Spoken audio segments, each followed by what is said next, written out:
With me is Andy Fortner, PGA professional at the Pete Dye course at the French Lick Resort. What makes the Pete Dye course a must-play? I think first of all is just the vistas here at the Dye course. The vistas here at the Dye course you can see on a clear day up to 40 miles in all directions. So not only is it a great test of golf, stretching up to 8102, also the vistas and the views make it a special must-play. Most people would think that a course that costs as much as this one to build, you'd be flooding golfers out here, but that's not the case. You only let a certain amount of players come out onto the Pete Dye course each day.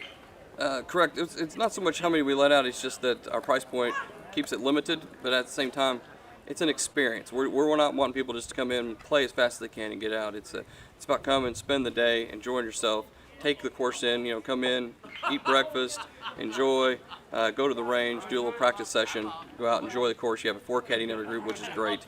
Helps the experience even that much more. Get done, maybe have a little drink and food on the patio, then head home. So we're not wanting to be just like a daily fee, come in and out you go.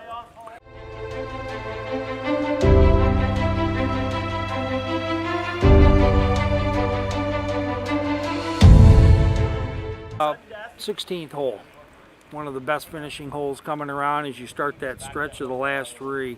Tell us about number 16. 16, more than anything, you get the par 3 and it's water all the way down the right-hand side. I mean, there's not much miss right at all. So when you get up there, and then the problem is there's not much miss left either. I mean, you can miss it left, and you got a lot of heather. You got a bunker down that left-hand side as well. So for that hole, I mean, that's a tough par 3, maybe one of our more signature holes here. What is your strategy play for that hole? Is there certain, what iron range are you looking for? What is your smart play to take certain things out of play, or I mean, as much as you can take the right-hand side out of play. I mean, like I said, although you can't miss it left too far, your miss is definitely not right there, because even with the wind coming out of the southwest there, it doesn't play to your advantage very often. So anything you do to keep it in play, sometimes the smart play is even, leave it a little short if you have to, just right there on the front edge. Something you can control more, an iron that you control maybe more than a longer iron or a hybrid. And as far as putting on that particular green, any suggestions?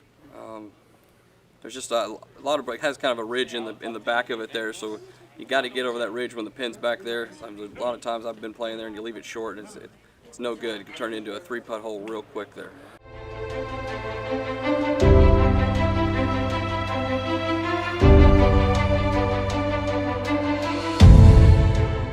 '17 is just a tough golf hole, Andy. Tell us a little bit more about the wide range of tees there and what your play is, where you want to put the ball so you have a best chance of getting a par and an occasional birdie, maybe. I feel maybe 17 might be one of the hardest par 4s on this golf course. I mean, the wind coming out southwest, like I said, again, into your face a long time. It's already long enough.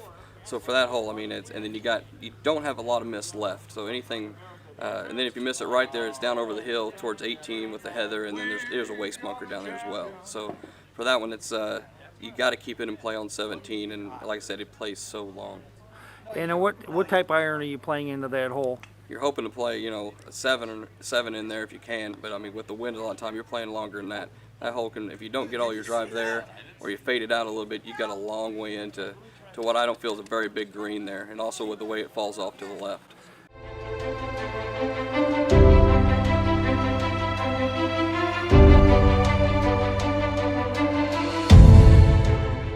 Now, Pete Dye saved a severe, I don't even like a left-hand turn hole there for the 18. That's diabolical Pete there, among his best, huh? It is, especially off the tee. Off the tee is very visually challenging. When you get up there, you got to trust the caddies here when they say you got to take it where you do. Because when you look out there, you're thinking, I don't think I can hit it there. It looks like it falls off to nothing, but you got to trust what they're saying there. And sometimes it's best to take your medicine and stay off to the right down that fairway and play it in from the bend there. So your second shot is most likely going to be a 3-wood, or some of the kids can probably go a little less than that? Well, yeah, some can go less that are longer like that. Sometimes I think it's if you can't get there, your best, especially that green being so large and so long, you can play, 2 or 3 clubs there from the front all the way to the back. So sometimes you're best just to take your medicine, try to get it over there in the bend or down towards the approach area, and then try to play up and down for the birdie. Now, assuming you've accomplished your first 2 shots, your final shot into the green is approximately how much, and what is your strategy for coming home? most of the time, you know, I will play just straight, try to get the wood just all the way over towards the left-hand side, even though you have a uphill shot. And like I said, the green being so long, you've got to kind of decide where you want to play it, because I mean, from the front of that green to the back, I mean, you can play so many different ways when you're coming in on that hole. So for me, a lot of times it's just try to hit it down there. If you can't get there, at least get it into the uphill slide, and the rough's not too thick around that green where you can play it. So sometimes that's almost the best play than trying to do the bend. Because if you miss it on the bend and you're in one of the swells on the side of the rough there, it's plays pretty tough.